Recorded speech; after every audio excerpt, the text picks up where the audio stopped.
ये काट खाएगा। बिच्छू को देखकर कह दोगे कि ये विषैला है, ये काट खाएगा। गोयरा को देखकर कह दोगे ये विषैला है, ये काट खाएगा। मगर को देखकर कह दोगे ये काट खाएगा। चुपकली को देखकर कह दोगे कि ये काट लेगी। अगर कोई जीव जानवर को देखकर कह दोगे कि ये जहरीला है, पर इन सब जहरीलों से भी बड़ा जहरीला है मनुष्य। ये नजर ही नहीं आता कि कब काट कर चले जाए।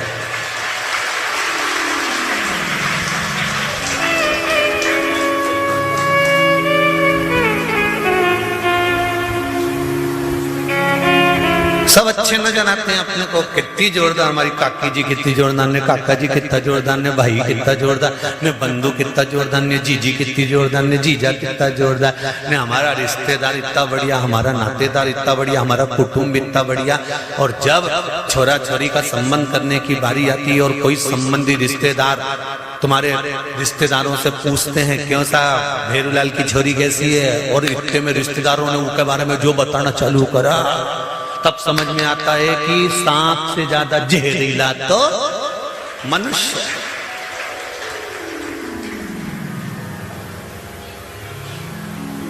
सांप दिखेगा तो दूर हट जाओगे।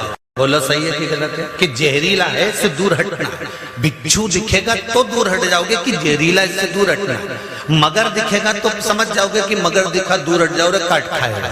बोलो सही है कि गलत है? और कहीं का अड़ियल सांड निकल के जाए, ओके देख के भी अपन सोचें कि यानी दूर हट जाओ रे, यहाँ से बेल निकल के ले रही है, सांड निकल के ले रही है, इससे मार देगा तो दूर हट जा। पर ये तो इतनी जोरदार ने छोटी मोटी करके आए, ऐसा डेंटिंग पेंटिंग करके आए ने, जामन ने झुमका ने, क्या जोरदार पूरा रिश्तेदारों शादी में एक से बढ़कर एक तैयार होके आए, पर ये ही नहीं मालूम पड़े कि इनमें से नागिन कौन सी है, दसेगी कौन सी, ये पहचान कैसे है? सांप के तो पहचान लोगे कि डसेगा, मगर के पहचान लोगे डसेगा, ये सबके पहचान सकते, पर इंसान को कैसे पहचानोगे? सांप की ये डसा है कि नहीं डसा? आते हैं तो बहुत अच्छे से आते हैं, और सांप कैसे हो, काका जी कैसे हैं, बुआ जी कैसे हैं, मामा जी कैसे, चाचा जी कैसे, सब रिश्तेदार ऐसे आए, इतना अच्छा मिलके जाए, इतना अच्छा, पर वो बाद में मालूम पड़े कि तुम्हारा मामा का छोरा। स्वयं भागवत जी में लिखा है, सियोर वाला महाराज नहीं कह रिया है, ये मत सोचना ना सियोर वाला महाराज ने की ये बात, हमारा तो नाम ही मत लेना कहीं पे भी कि हमने की। हम तो कहते ही नहीं, हम तो भागवत जी की बात कर रहे हैं। भगवान कृष्ण का बुआ का छोरा,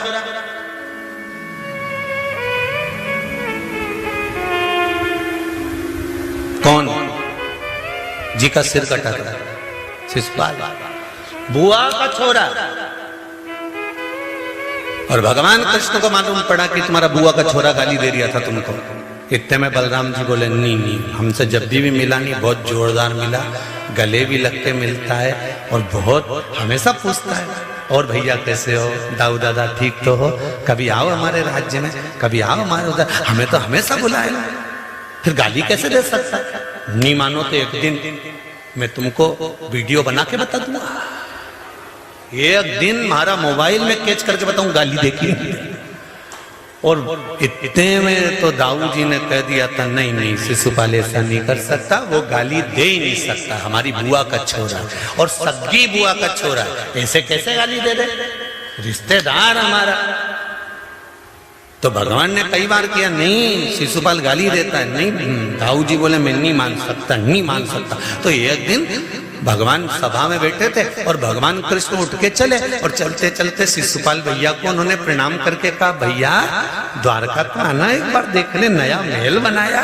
इतने में तो शिशुपाल खड़े होकर बोल दिया, चोटे तेरी द्वारका देखने आऊंगा।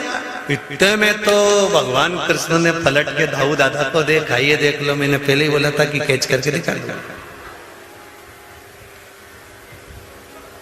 सांप दिख जाता है तो भय हो जाता है कि ये काटेगा, बिच्छू दिख जाए तो कि काटेगा, गौरिया दिख जाए तो कि ये काटेगा, मगर दिख जाए तो ये काटेगा, पर इंसान को कैसे पहचानोगे कि ये अंदर से कितना काट रहा है, ये समझ नहीं सकते। सबसे जहरीला अगर संसार में कोई जानवर है, सबसे जहरीला अगर कोई है तो वो कौन है? मनुष्य। दिन भर 24 घंटा बैठ के कुछ ना कुछ काटता ही है, दिन भर बैठे बैठे काटे। कौन? वो तो ऐसा फिर काट दिया, कौन ऐसा फिर काट दिया, कभी अच्छा मुंडा से बोला ही नहीं। दिन भर जहर उगले, दिन भर 24 घंटा इसके मुंडा से जहर निकलता रहे। जैसे सांप की जिब्बिया लपलपाए, ऐसी दिन भर इसकी जिब्बिया लपलपाती रहे, अनसंड ही बोलती रहे, अब सब सही बोलती रहे। यहां तक कहा है रामचरितमानस में। अब तो ये भागवत की बात हो गई, रामचरितमानस की भी सुन लो। ऊंच निवास नीच कर मूर्ति, देख न सकई पराई विभूति। अब वो भागवत की बात थी, ये रामचरितमानस की बात कर रही है। ऊंचे ऊंचे औहदे पर बैठकर, ऊंचे ऊंचे पद पर बैठकर, ऊंची ऊंची गादी पर बैठकर, ऊंचे ऊंचे सिंहासन पर बैठकर बहुत मान प्रतिष्ठा पद इज्जत सब कुछ मिल गई, उसके बाद भी निंदा करने से पीछे नहीं हटते, उसके बाद भी चुगली करने से पीछे नहीं हटते, उसके बाद भी अपशब्द कहने से पीछे नहीं हटते। तो विचार करो, रामचरितमानस में तुलसीदास जी ने लिख दिया था कि ऊंच निवास नीच करतूति, देख न सकई पराई विभूति।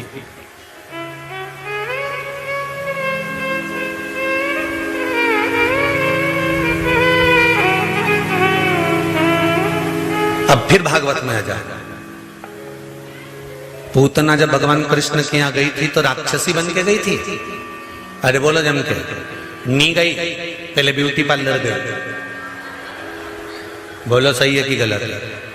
पहले पूतना कंस के महल से निकलते से ही पार्लर में गई, उसके बाद उसने श्रृंगार करा, जोरदार झामर झुमका सब लगा के, खजूर वाली चोटी मोटी जूड़ा मूड़ा बांध के, झमक झुला सब पेन पुना के, बाजूबंद हाथ का सब फूल फुलवारी सब लगा के, बेंदा बोर सब पेन पुना के, फिर सिर पे टोकरी रख के फिर चल गई और आवाज लगाती लगाती गई, ले लो बिकेरे बेदाम, मिठाई ले लो हो। आवाज लगाती लगाती लगाती लगाती जाए और लगाती लगाती सारे गांव के बच्चों को स्तनपान कराती कराती पूतना यशोदा जी के घर पे पहुंच गई। और यशोदा जी के घर पर पहुंचकर यशोदा भी नहीं पहचान पाई कि कितनी जहरीली है। वो तो समझी इतनी सुंदर है रे, ऐसा लग रहा है इंद्र के यहाँ से अप्सरा आई है। तो यशोदा जी ने पूछ लिया, तुम कौन हो? मैं गांव की गोपी हूँ। कैसे आना हुआ? जब लाला हुआ तो बधाई लेने नहीं आई, आज मैं बधाई लेने। अच्छा ठीक है। तो यशोदा मैया ने जितने भगवान शंकर यशोदा जी के आए तो उनकी गोदी में नहीं दिया लाला, और पूतना की गोदी में तुरंत दे दिया, क्योंकि पहचान नहीं पाई ना कि डेंटिंग पेंटिंग के आगे नहीं पहचान।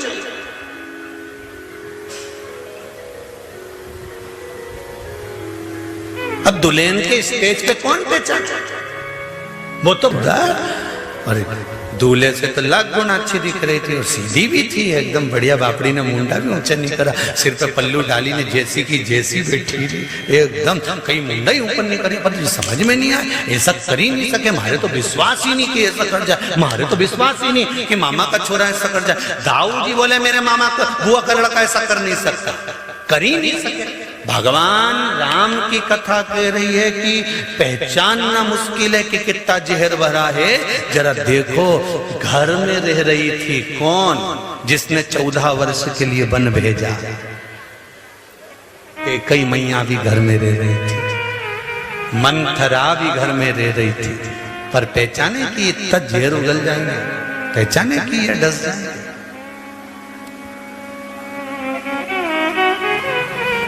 बावारी दुनिया मतलब की दुनिया में किसी का कोई नहीं, संसार में कोई किसी का नहीं है। अंदाजा लगा कर बैठना कि हम पूतना आई तो यशोदा जी नहीं पहचान पाई। तुम्हारे आसपास में अड़ोसन पड़ोसन धड़ोसन जितने तुम यहाँ पर बैठे हो, ना जाने कई अब परसों के दिन कितनी चेन कटी, कितना मंगलसूत्र कटा, पहचान में आए कि पूतना है कि कौन है, कौन पहचाने। इसलिए बेचारा वो यम का भाई आशीष वो चिल्ला चिल्ला के तुमसे कहता है कि सिर पे पल्लू डाल के रखो रे, अपना अपना मंगलसूत्र चेन का ध्यान रखो रे, बार बार कहता है। अब क्यों? क्योंकि पहचान नहीं सकते ना। सांप को तो देख के पहचान जाओगे कि सांप है, बिच्छू को देखकर पहचान जाओगे बिच्छू है, पर कैसे पहचानोगे इनके,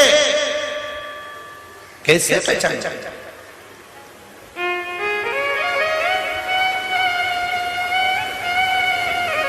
हमारे साथ रहकर चोट कर जाए इसमें तो लोग, तो फिर कैसे पहचान जाए? कहा मां पार्वती ने स्कंद देव को कहा, स्कंद कार्तिकेय, कर्म करते करते जब मनुष्य अपने प्राणों को त्यागता है तो वो शिव धाम को चला जाता है। मनुष्य का जो शरीर भगवान ने बनाया है वो कर्म करने के लिए बनाया है, कि कर्म करना, परिवार को पालना, रिश्तेदारों को पालना, नाते कुटुंब कबीले सबके साथ रहना। अपने परिवार में यह अभिमान मत लाना कि तुम अकेले काम कर रहे हो, ना जाने किसके भाग्य का तुमको मिल रहा है, तुम कर्म करें। मृत्यु लोक में आने के बाद में कर्म प्रधान बना लो, और कर्म प्रधान बनाना क्या कि पृथ्वी पर आए हो तो शंकर भगवान का एक स्वरूप जानकर, कंकर को शंकर जानकर, भगवान जानकर कर्म करना। एक लोटा जल भी अगर ले जाकर तुम भगवान शंकर को समर्पित कर रहे हो तो ये भी कर्म है, और इसका फल भी निश्चित है कि प्राप्त होगा ही, मिलेगा।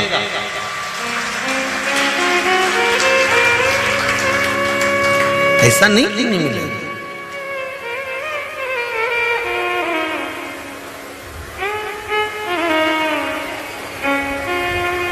महाराज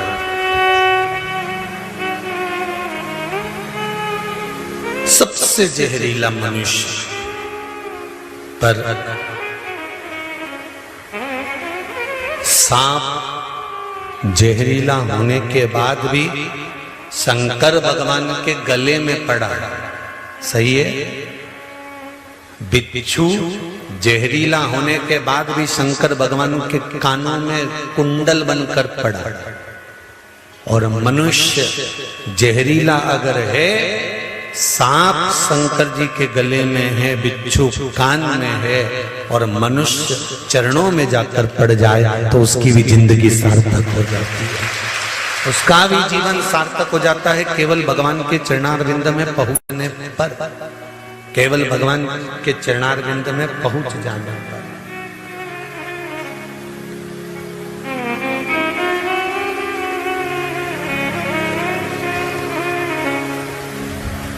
हम उसके साथ, हम उसके भरोसे।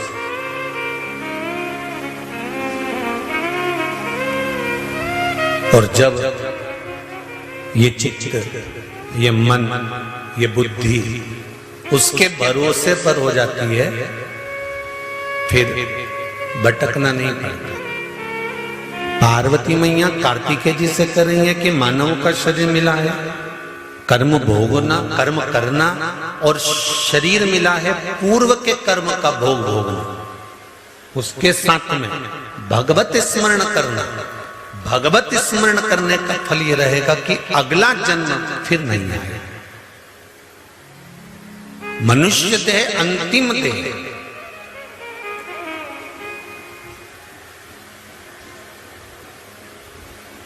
आज एक किसी ने व्हाट्सएप पर मैसेज भेजा है, कोई लखन सिंह जी हैं हरियाणा के साइड के, उन्होंने मैसेज करा है कि हमारे यहाँ टीवी चलती रहती है और आप कहते हो कि तेज आवाज कर दो और सबको सुनाओ। था आज मैसेज आया, टीवी भले चलती रहे और हम सुने ही नहीं तो क्या कर लोगे? टीवी भले चलती रहे हम नहीं सुने तो लखन सिंह जी से हमारा निवेदन है, जो बर्तन ज्यादा काला हो जाता है नी मंजे, तो घर के लोग समझदारी करते हैं, उसमें छाछ भर के रख देते हैं। बोलो सही नहीं गलत है? छाछ भर के उस बर्तन में रख दो, 2-4 घंटे तक भरी रहेगी ना, उसके बाद उनमें पानी डाल के धो के रख दो, मांजने की जरूरत नहीं पड़े, छाछ से बर्तन साफ हो जाता है। तो लखन सिंह जी, हम भी ये जानते हैं कि बहुत सारे ऐसे काले ठीकरे हैं, बहुत सारे ऐसे ढेर सारे काले बर्तन हैं जो ये इतनी जल्दी साफ होने वाले नहीं है। इन्हें सारा साबुन घिस दो नहीं तो साफ नहीं होगा, क्योंकि रोज चूल्हा पे धर धर के इनकी काकियों ने इनके काला कर दिया। पाप करा करा के पाप का कालापन पूरे ठीकरे पर, पूरे शरीर पर लग गया है, ये इतनी जल्दी साफ नहीं होगा। इसलिए हम कहते हैं कि टीवी की आवाज कम कर, जम करके तेज करके छोड़ दो, क्योंकि इन्हें छाछ क्या है? ये भगवान की कथा। जब शरीर में कहीं से भी ये कथा भरा जाएगी तो बर्तन आज नहीं तो कल साफ होएगा ही शरीर, ये निश्चित है। छाछ भर के तो धरो, अब तुम बर्तन में छाछ रखो ही नहीं हो कि बर्तन साफ हो जाए। नहीं, रोज बीम से मांजने, साबुन से रगड़े न, रोज रगड़े, बेचारी का हाथ बेकार हो गया और वो ठीकरा साफ नहीं हुआ। ऐसे काले ठीकरों को तो शंकर की कथई छाछ बनकर साफ करती, ये इतनी जल्दी साफ होने वाले नहीं है, बहुत कठिन है, बहुत। अब देखो ठीकरा साफ हुआ कि नहीं हुआ?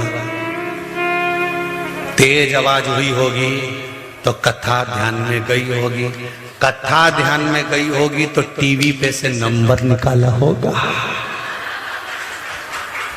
अर्जुन से पूछा था पेड़ पे क्या दिख रही है, तो कहा तोते की आंख, बस समझ गए गुरुदेव की अब लक्ष्य पर है।